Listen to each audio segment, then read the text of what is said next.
Hello, magandang oras po mga kaibigan nating tagapagsubaybay sa aking channel. Meron akong ipapakita sa inyong bato na nakuha ko ito sa bundok. Itong bato na ito. Kung napapansin niyo, para siyang laman ng baboy. Yung kusahos. Parang laman siya ng baboy na humba, ng kusahos. Ito'y nakikita ko ito araw ng Martes. Ito ay Martes ngayon, kanina itong umaga na alas 6 ng madaling araw. Ito. Nakuha ko ito doon sa bundok. Ito. Pero bago ko ito nakuha ay siyempre yung ating mga gabay ay nagpaparamdam sa atin na ito ay magpakuha. Kaya yan ay nakuha natin. Kung napapansin niyo yung hitsura niya ay para siyang karne ng baboy. Ito po yung taba niya. Yan, taba po yan. Ito po yung taba. At ito po yung laman. Ito.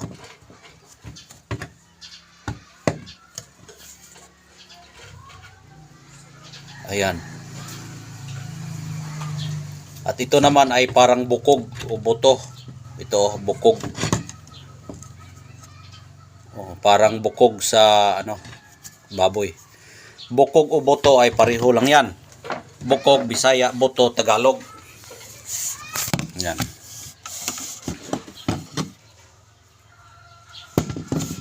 Laman talaga siya ng baboy. Yan. Dahil wala namang karning baboy na hindi ganito ang itsura. Yan. Ito po yung taba, Yan po yung taba.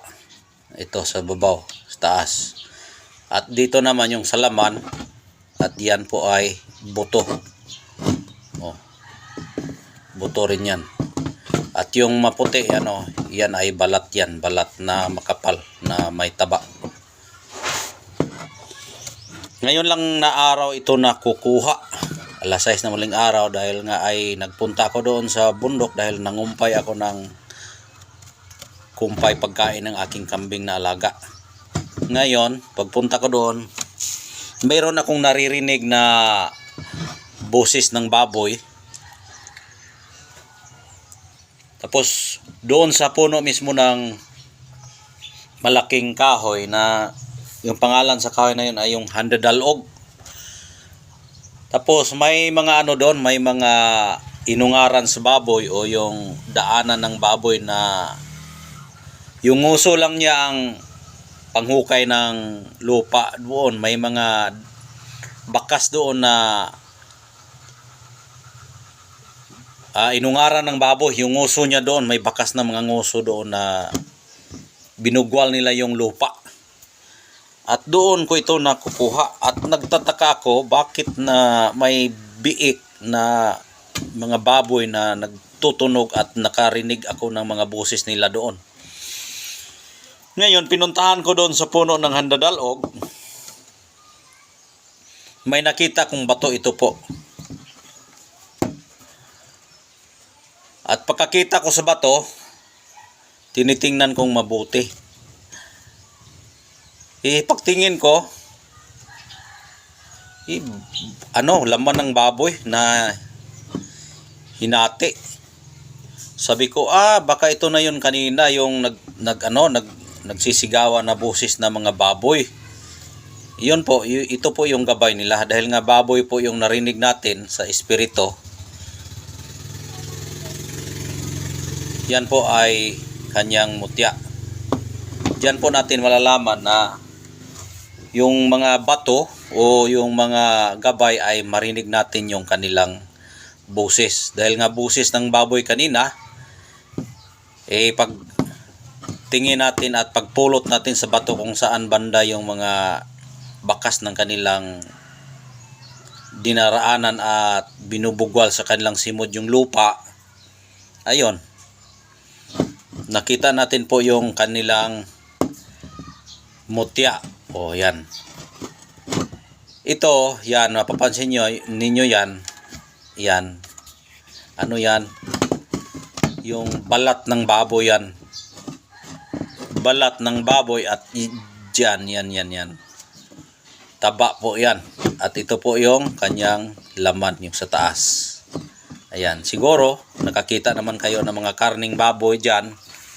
Kung titingnan yung mabuti itong sa aking na-vlog ngayon sa mga karne dyan, halos sila magkahawig at magkapareho talaga. Na wala talagang bias yung ating pag-vlog, na tunay po yung ating nakikita. Dahil nagsasabi ako na tunay dahil nga titingnan niyo yung yung karne diyan, na kung may karne kayo diyan sa bahay ninyo, titingnan yung mabuti. Ito ay hindi pa ito masyadong malinis dahil nga hindi ko ito nilinisan, dahil nga bago lang ito nakukuha alas 6 ng madaling araw ngayon dahil nga ito'y Martes. Ayan. Tingnan nyo kung ganyan, yan, baboy talaga na karne, karning baboy. Ito yung taba, ito yung laman, at yung sa taas may buto.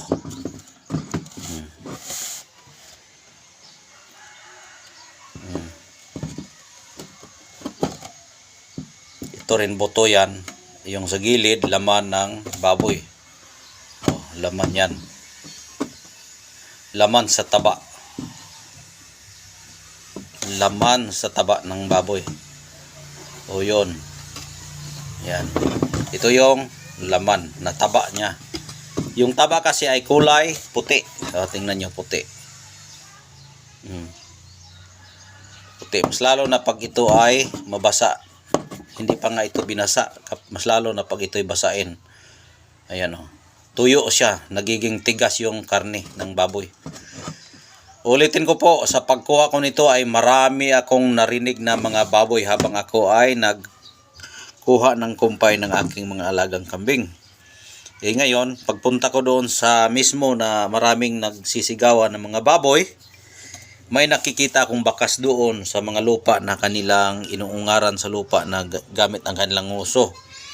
Ngayon may nakikita akong bato, at ito po ay nakapatong doon din mismo sa bato na aking nakukuha. At bakit ko ito napulot? Dahil nga ito'y lumiliwanag, para siyang nagbubusilak, at doon ko narinig yung busis ng baboy. Ngayon pinulot ko ito at sinilip kong mabuti.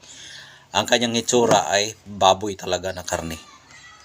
Ayan, baboy na karne, walang alanganin na pwede nating takpan na kung ano ang pangalan, dahil nga ito ay karne ng baboy.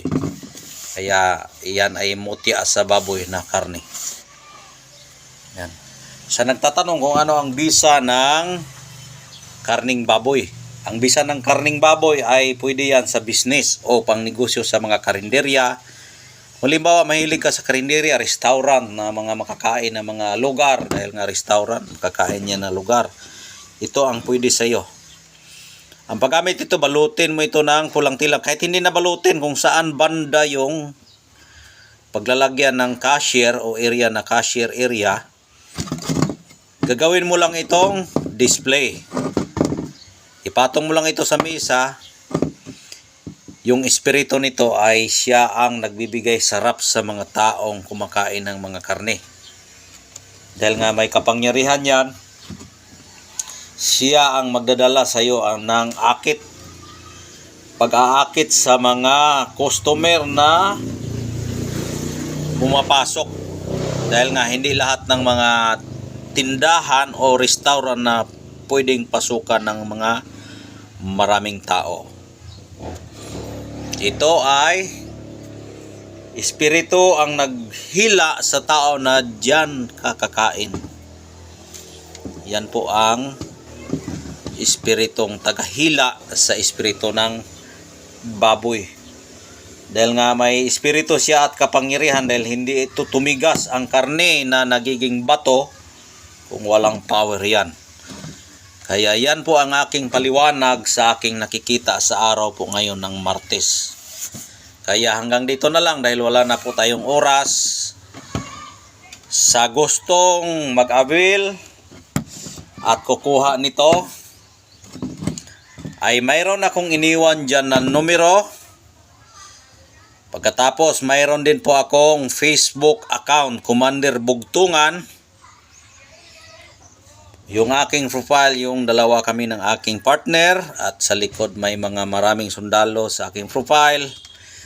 Pwede kayong mag-message dyan at magtanong. Sana kung mayroon kayong nakikita dyan sa aking mga videos na mga biro-biro, kasiyahan yan.